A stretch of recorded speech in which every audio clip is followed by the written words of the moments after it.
Well, welcome, Thomas Jockin. Thank you so much for joining me today for a conversation, an OG Rose conversation of some nature. Thanks for bearing with me with the technological stuff. I'm really happy to have you here. And yeah, I'm just really grateful. Thomas is a dear friend. He's an incredible designer. He also has taught classes on beauty and Play-Doh. And today we're actually going to be talking about the subject of beauty and economics. It kind of came up a little bit in the parallax class Daniel and I were teaching on Belonging Again 2.1, and it was wonderful to have your participation and presence there, Thomas. And yeah, it was really got me thinking a lot when the topic came up on web 3.0. I think that was specifically what it was, and then it got generative on what does it mean to have like a beautiful currency or a beautiful economics, right? And so we wanted to readdress that together in a more extended conversation on that point specifically. So that's what we're here to do today. And again, I'm really grateful for your time, Thomas. Michelle, it's always a pleasure to see you. I'm glad we made it work with the technology snafus. Yes, sir. Actually, I remember, thank you for recollecting me about what that original topic was, because I've had time to think about it. And I think basically the major area of why we could even have this conversation is because something else from talking with Daniel and yourself and at the net, a concept of economics I've always enjoyed is Thomas Sowell's comment of economics is the management of unlimited desire with limited resources. Daniel had pushed back against it. He acknowledges utility of a useful way to talk about economics, basically as a principle of scarcity, but the idea of a creative economics, a kind of beauty economics, would have to address the inverse or some other mode possibly of that. Now, it is possible because beauty ultimately is about the mediation of desire, as I talked about in my Play-Doh course. And that's why this is actually you can actually even have a conversation about this, is because the study of beauty requires a discussion about desire. And economics, in one sense, one can make a presentation or an account of economics to be the study and application of desire via macro and microeconomics. So I think once I thought about that and saw it in that lighter prism, I thought this is actually a much more tenable conversation. So I just want to pass that over to you, because that's my first thought I've had since talking to you last time about it. Yeah, no, that was great. And it kind of makes me think this is me just sort of processing and making in my own words what you were just saying, but correct me if I have a misinterpretation here, that it's almost like, it almost feels like it would be difficult to talk about beauty and economics, because at first glance, that seems like they're oil and water to some degree, right? Like, it's like, well, economics is a lot about just simply about need and that exchange. So whereas beauty seems to be this sort of like something of a I don't know how to describe it, maybe an excess or experienced also via lack sometimes as well. So it's a little bit different in the sense that it's not I don't know. It feels like it wouldn't really make sense to talk about those things, because it feels just so pragmatic and like utilitarian how economics seems to work. But I don't know. It's yeah, again, so at first glance it's like that, but then you realize, well, wait a second, like if we're thinking about excess and lack, even those terms, there's something that we can correlate with the idea of quality and quantity, which would then be somewhat economic in nature, just in the sense of like it being a part of like our, I think about the breakdown of the word economy, and I don't know, I guess I'm kind of getting a little rusty here on what would be like nomial, I guess that would be name, but like it's essentially kind of a system, right? It's like this economics. It's all about this sort of the complexity of a type of system, right? And so in a sense, though, beauty doesn't have what stands out about beauty is that it isn't something you can kind of reduce to sort of utilitarian goals and aims. It still has, of course, like this very necessary purpose and function in our lives. So in that way, yeah, in some ways, if you were to ask me back in high school, I think it's kind of funny to think like, how could you like, what exactly does beauty have to do with economics? But now, after much kind of cultivation on like some metaphysical concepts and philosophy, I feel like it sort of makes quite a lot of sense to think about the two together, if that makes if that makes sense to you. Do you think that would be a way to interpret what you said, Thomas? Just two parts. I think one part is how best to put this. So the articulation of, yeah, basically a kind of quantification, right? That in terms of need demand of basically general economic presentation, it seems like that would subjugate beauty to be basically at best to be about preferences, right? So basically that via basically subjective preferencing of individuals, they can choose to allocate resources towards art. The classic example is basically the Middle Ages got you cathedrals, but modernity got you cheeseburgers available basically around the world at all times at any cost, at a very minimal cost. So one of the I've heard this argument in economics is say those societies change their allocation of resources to go from an allocation to cathedrals to an allocation to basically quick and cheap and very easily accessible calories or medical interventions, for example.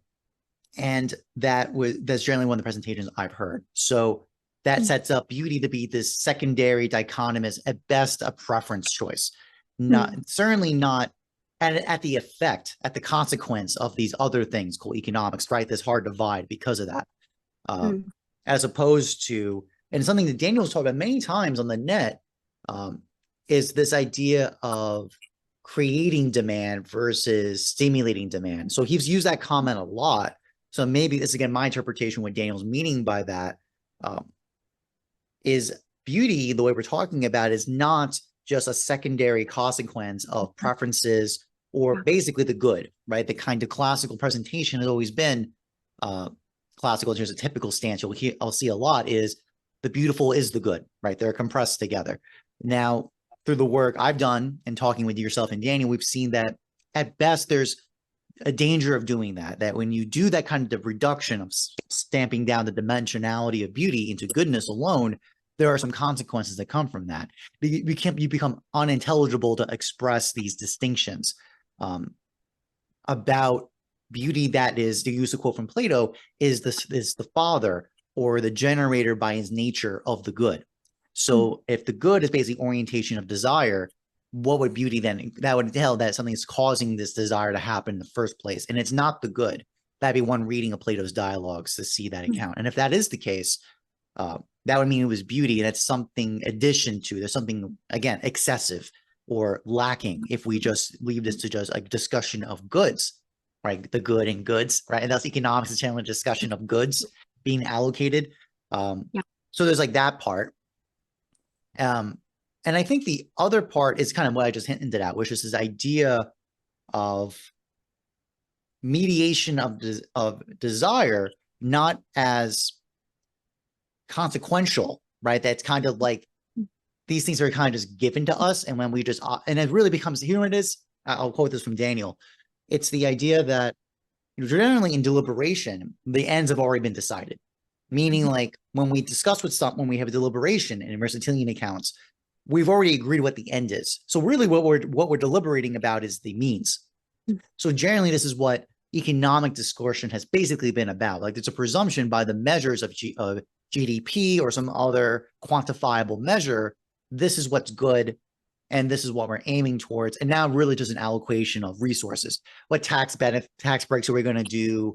What infrastructures are we going to invest in, et cetera. So it's really just an allocation of means that is ultimately. But this discussion of beauty kind of demands on us to kind of look and consider those principal ends in the first place. And discussion about what would a beautiful economy be would mean different measures in the very beginning of the conversation. And these beginning measures are the things that are generating out orientations of how we are mediating our desires in general.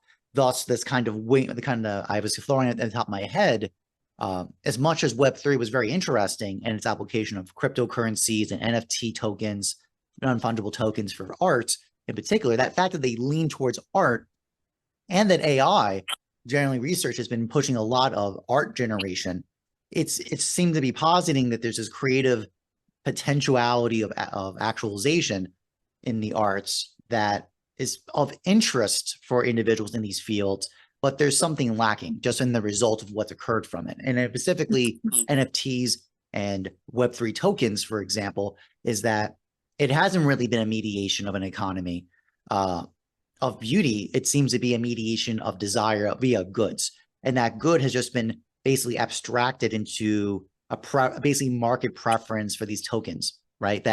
And we see that because their value is by speculation.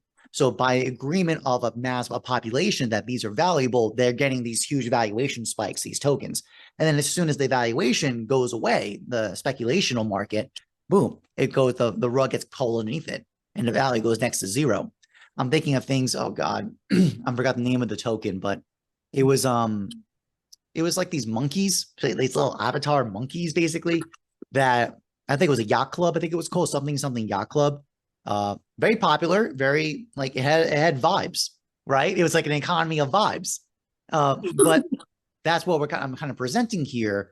The decentralization and creative potential of that, very fascinating. I think it has some qualities of the beautiful by that nature, but via those consequences, that seems to be an issue of speculative goods, right? And desire by a kind of collapse. These are not that their beauty, their icon, those tokens are by their speculative agreement of desire, right? That they're desired by many people, thus they're valuable. That's the argumentation.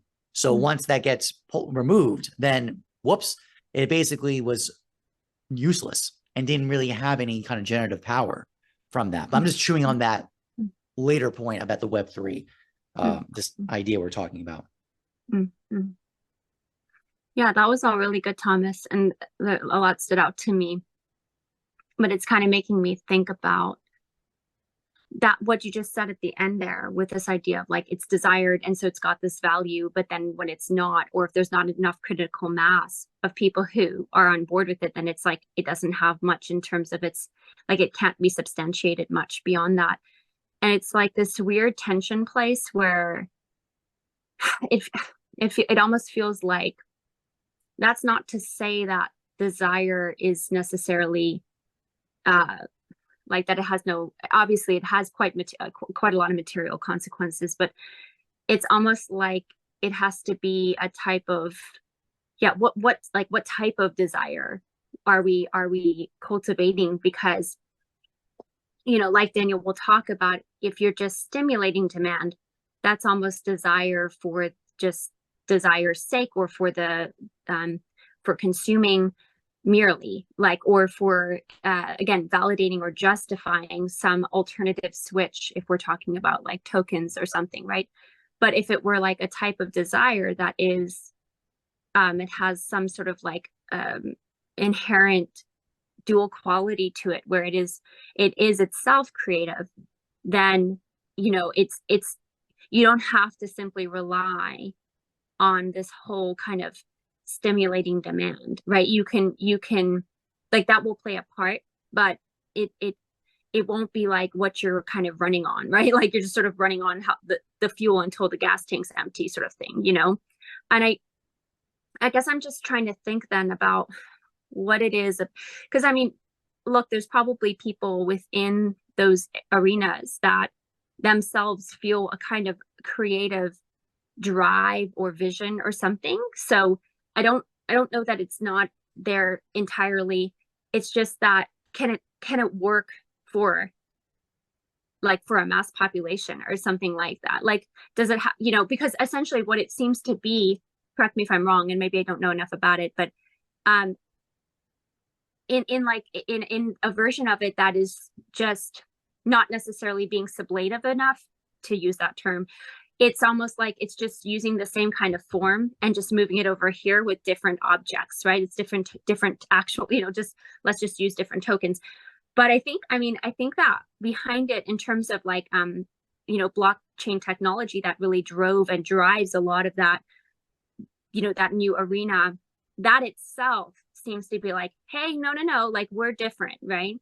Now, the thing is that a lot of those like token-based companies do have a type of mining system. So they're still having something that is like kind of always kind of backs that those tokens. It might not be the way that gold works to back the current currency, but I guess what I'm saying is like there's an element of it that seems quite new and different and hopefully generative in itself, in the fact that it can be like peer-to-peer economic exchange. That's the whole idea of blockchain, really. But it's just I just wonder if it's like maybe we only really it's difficult to break out of what we can use as like symbols for exchange, without going back to just bartering, right? Like, so in that way, it makes me wonder if like the model that it ends up taking is, I don't want to say too similar, but like it feels kind of almost, if I'm being like, again, this is quite probably reductionistic, but it may fall into something too similar to what we already utilize, and therefore like it wants to sort of again be sublative with that, but it sort of only runs on again if enough people desire to use that token, right? And again, I'm probably showing my cards on the fact that there's a lot more to learn on the subject, but I don't know. I hope that makes sense. Like, I feel like there's something about that realm that is on the one hand very creative and visionary, right? So we're kind of like tapping into desire that is also creative, not just consumptive. But then it's like it still works with the fact that we're talking about like creating something for people to be, peer-to-peer consumers. So it ends up still following a similar model that already exists. But what other, I don't know if it's just about getting like more imaginative, or if it's just saying like, well, it's enough to be decentralized, maybe that's enough for it to be much more generative and much more creative.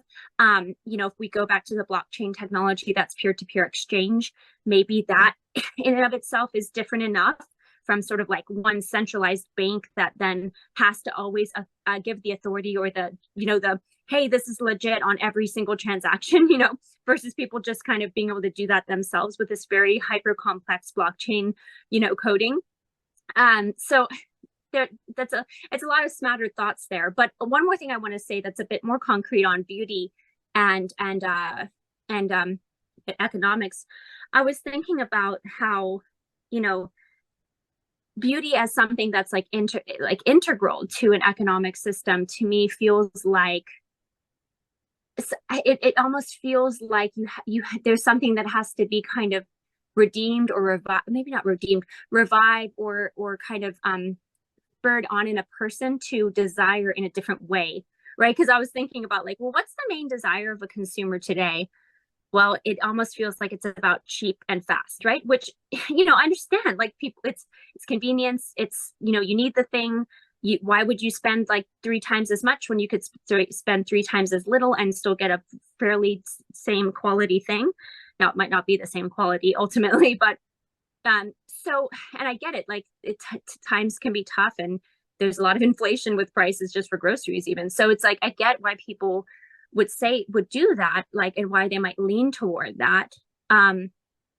But yeah, is that even desire then, Thomas? Because it's like it's not that they really desire cheap and fast, that's just what they feel like is all they can do. But like a lot of this makes me think of skills we don't have anymore that then make us feel like that is our only option, right? Like if you could so address yourself or whatever, I mean, basic example, but it makes me think of Ivan Illich.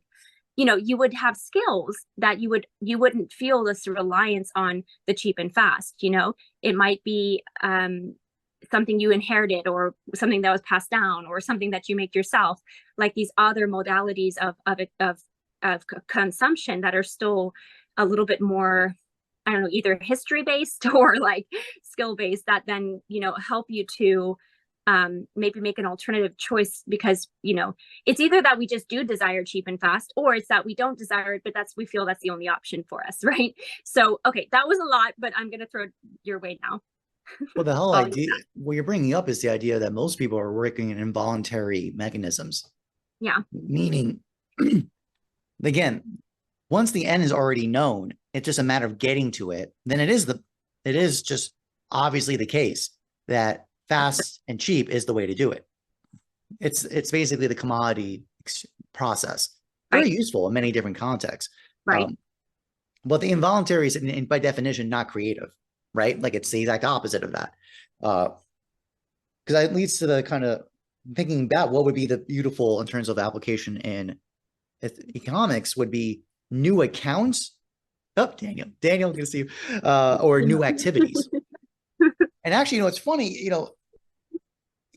education in theory was supposed to do that in theory, in the sense that, for example, in a lot of non-economic centers, the school university is the major driver of the economic activity of the local community. And it's not just because our populations are showing up, and there's just the kind of aggregation, it's basically stimulation of demand of you got a bunch of people here, they're going to need stuff, food, infrastructure, etc.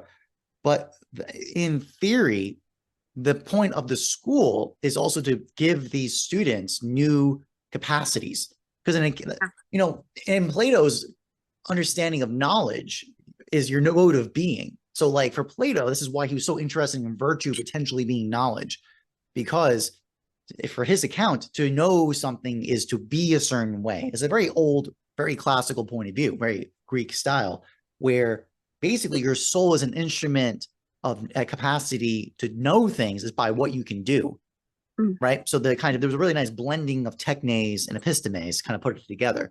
A mathematician sees the world differently and can act in the world differently because of his account. And that's just a very theoretical stamp of it. The carpenter works the same way. Their mode of being, it corresponds to their knowledge. So thus, when we give new accounts to people, logos, we are generating in them new modes of existence. They're learning new skills, new capacities, new ways of understanding and seeing things. And the arts, kind of as a polysemitic object, is supposed to really be the par excellence of that, where a reading of Shakespeare or Plato or any other great work of literature, or a painting of a Rembrandt or a Rubens or something like that, is supposed to be generative, in the sense that you don't exhaust its value in a consumatory stance, right? Because this idea of kind of the witnessing versus the consumer mode. Consuming means taking into oneself and depletion, right? Versus a witnessing is a kind of, even when you're participating in it and accessing it, you're not exhausting it. Knowledge does have generally that property in a lot of cases, where my knowledge of geometry and your knowledge of geometry does not exhaust access to geometry. And I think it's the intellectual property do have that very interesting property that they actually get more value as more people use it. Trademarks, for example, or digital technology, for example. So there's like that aspect of it.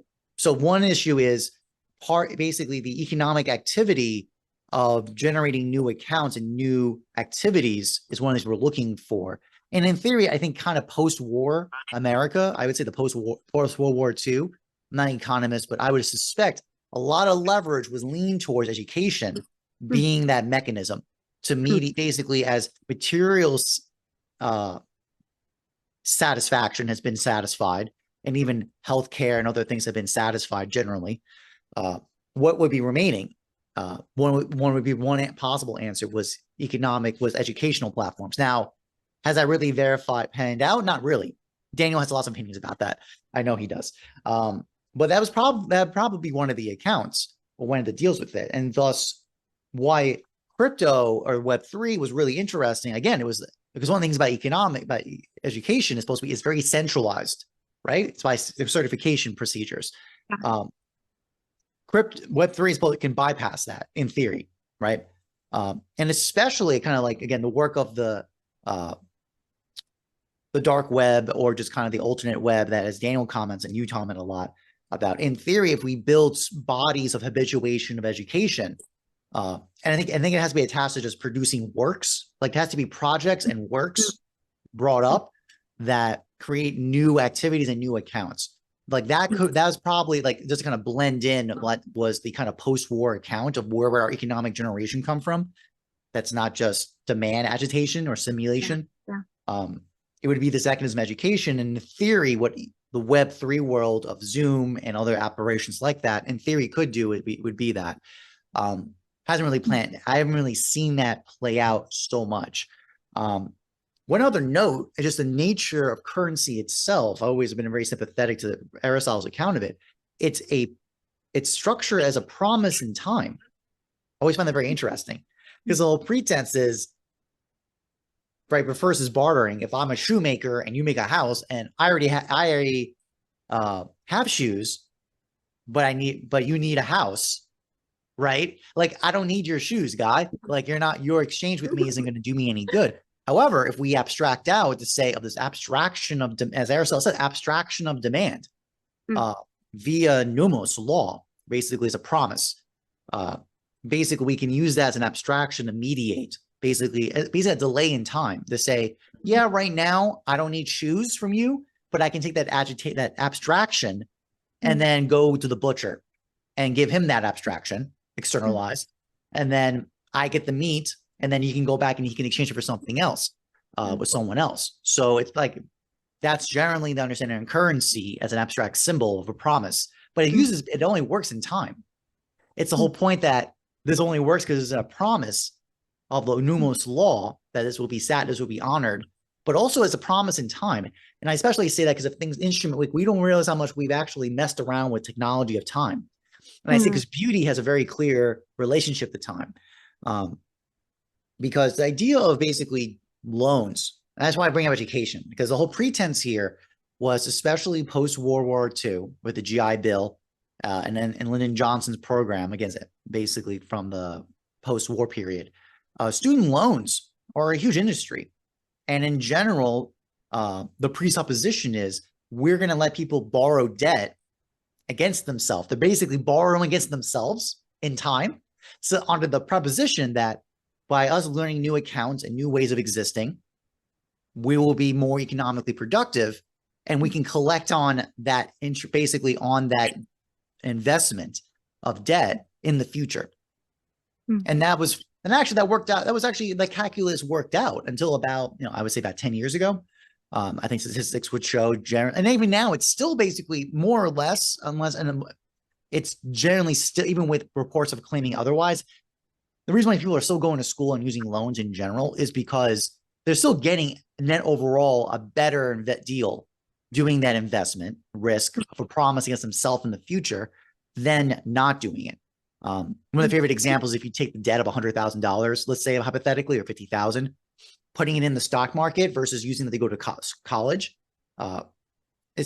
especially if you do speculative investments, you get blown out. It doesn't work out so good. But that's the point. It's like that. Like, that's part of the point. The promise of society is that you can get this mediated kind of safety via aggregation that gives you a promise of where to go in the future, and gives you, basically, as long as these parameters are withholding, a pretty good shot with low risk to achieve that. Now, you bring up inflation. Let's be honest here. Again, from my economic knowledge, we really think inflation is bad here in the United States, but the point is we're actually getting subsidized by the third world, because their commodities like grain and wheat and whatnot are priced in dollars, and in other currencies like the Egyptian pound, for example, or in Sri Lanka, for example, they have huge issue. It's a much greater magnitude of problems because we're insulated from it because we have the dollar currency operating, with the petrodollar basically operating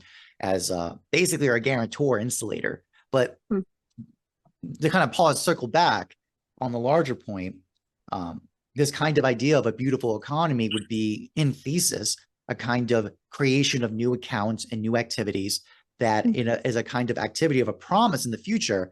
But what's happened is that generally the agreement of structure since World War II we're sensing the tension about it, usually of centralized means the economic structures or even educational centers, because generally the conclusion has been it will be creative capital via humans, right? Basically of education that will generate that. But we're getting tensions now of how that's playing out. And what seems to be the Web3 failure was not accounting for the human need of social coordination via trades, craft, and projects that are high trust environments that are personalized. Because the whole point of Web3 is depersonalizing, right? I'm kind of chewing on that part, but I'll pass it back to you. Yeah, that was really, really awesome what you just brought up, and really, a lot of great stuff there. it kind of made me think like regarding the Web 3.0, you know, you mentioned something about like it did not take into consideration you know, social coordination, right? And it's the whole idea of is that it is in a way sort of depersonalizing.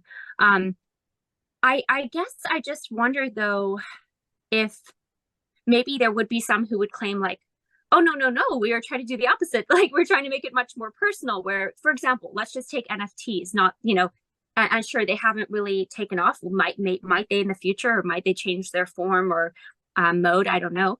But you know, I from what I know about it, it's this sort of sense of like kind of knowing more closely and more intimately like the artists themselves or something like that, and creating kind of a way of acknowledging and I don't want to say monetizing, but like having a sort of valuation system for their work. And so I guess what I mean to say is that I'm wondering if it's just about maybe having a desire to see things become, like I said, more peer-to-peer, but then in the actual form of it, it still ends up being kind of depersonalized, or I'm not taking in that into consideration the difficulty. I mean, it's just really a difficult thing of social coordination. So yeah, I mean, again, and it also makes me think of like infrastructure and trust systems. I mean, you brought up trust as well, and golly, that's a hard one, right? Like we it's funny because there's so much trust involved in our current economic system. We take it for granted, or we don't really think about it that way. But the fact that somebody can hand you a certain piece of paper and you sort of believe that it, you know, it means what it is, or that, you know, the whole thing, it relies upon us sort of believing in some sort of something. So it does seem like if there's going to be a shift toward like a beautiful economics, then and if we want it to be something that is ultimately like, if one would think, oh, it's more beautiful to have you know, functioning social coordination, to be more personalized, to have more cultivation of trust, then it does feel like it's ultimately going to have to be about like shifting in sort of belief about economics itself, because the whole thing is directed upon a sort of a certain belief, a certain, like, yes, there's a structure there, but you also have to assent to that. And maybe you say, well, I never did assent to it. It was just kind of what I was thrust into. Sure. But there is at the core of it, something that it relies upon that trust. And it's, you know, it's funny how many economic words relate to that, like relate to that, you know, itself, like trust funds, for example, et cetera, et cetera. But yeah, I mean, I think it's something that is quite, you know, it does still stump me a little bit in terms of like actually the currency, and maybe focusing on just the currency itself is too pigeonholing it too much. Because what you said about time was really brilliant. And it makes me think maybe it's more about how we think about investment in general, and how that maybe it's difficult to know how we would like concretely nuts and bolts change currency, but we could change our mindset and our orientation toward time and investment in such a way that you could have this this ability to have, yeah, again, creating demand and not simply stimulating it. So yeah, I just wanted to leave it there, Thomas. There's a lot more to we could kind of unhash. Maybe we could do that another time, but it's been great, and I love getting to touch on these things with you more. Yeah, definitely. It's been a fun conversation. You know, again, there's still lots of, it's like the first groundworks of the conversation. Lots Agreed. of ambiguities or just things unclear. They say still not in the clearing yet. Yeah. But I think it was right. I very much enjoyed the conversation, and I look forward to doing another one with you soon. Me too. I hope we can do it again soon, Thomas. Thanks so much. Take care. Take care. Bye.